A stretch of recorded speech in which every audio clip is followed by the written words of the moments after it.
First, it's said that one bad apple spoils the bunch, but in Australia's case, the fear is that it could ruin an entire industry. The Gillard government's decision to allow the importation of New Zealand apples has especially outraged local fruit growers, concerned about the possible transmission of diseases such as fire blight to its $90 million industry. This week, as one of the first shipments of New Zealand apples failed Australian quarantine standards, the state government announced its own quarantine zones designed to protect local orchards. But as Rebecca Bryce reports, the proposal is not without its local critics.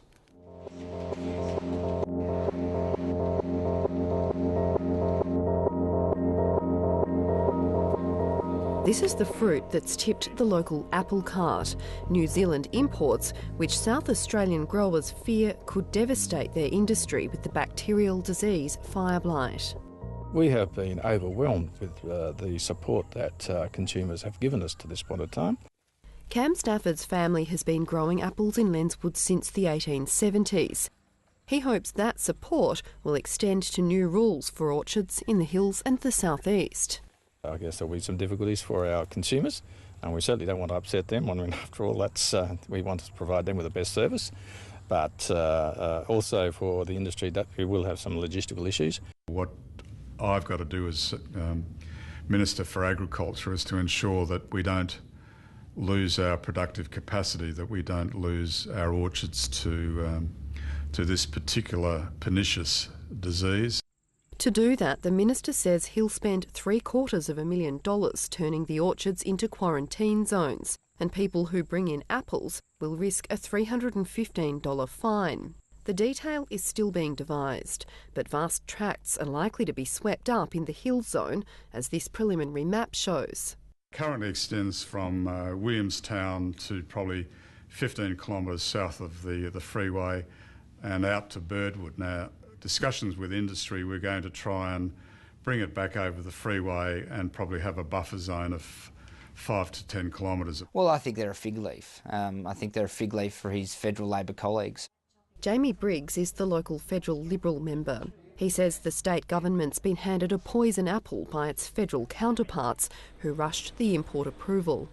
What the federal Labor government did was accept, before considering what extra steps they could take, because Julia Gillard wanted an announcement in the New Zealand Parliament. Michael O'Brien's obviously embarrassed about that. If I was a Labor member of Parliament, I would be too. Taking some fairly puerile politics out of the equation, this works. This is state government at its best, close to the population. This is not the view from Spaceship Canberra. This is real people on the ground dealing with issues close to their community. And on the ground, the zones will mirror the Riverland's fruit fly exclusion area. There'll be signs like this on major roads, close to bins for disposing of forbidden fruit. Some random roadblocks are planned, but for the most part, consumers will be trusted to do the right thing.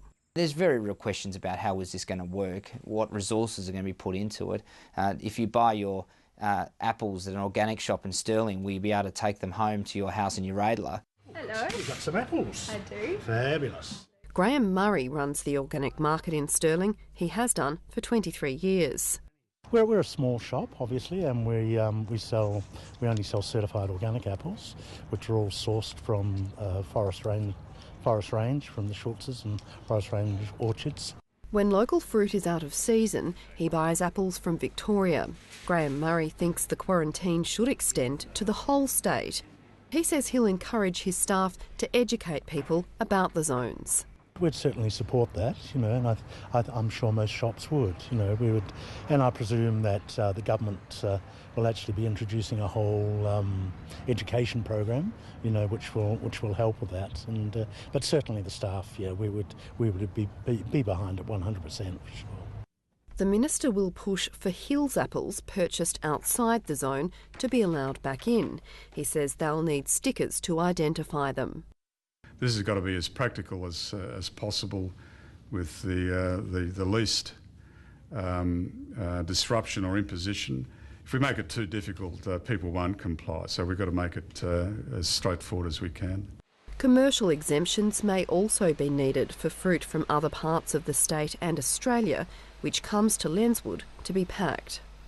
Adelaide University law professor John Williams says the government must be careful not to be seen to be protecting markets. Even though the Commonwealth's let them in, there will be other traders in apples from interstate who also want to trade into South Australia. Now, if we're putting up any barriers, those barriers have to be based on science, they have to be demonstrable, and they have to be enforced.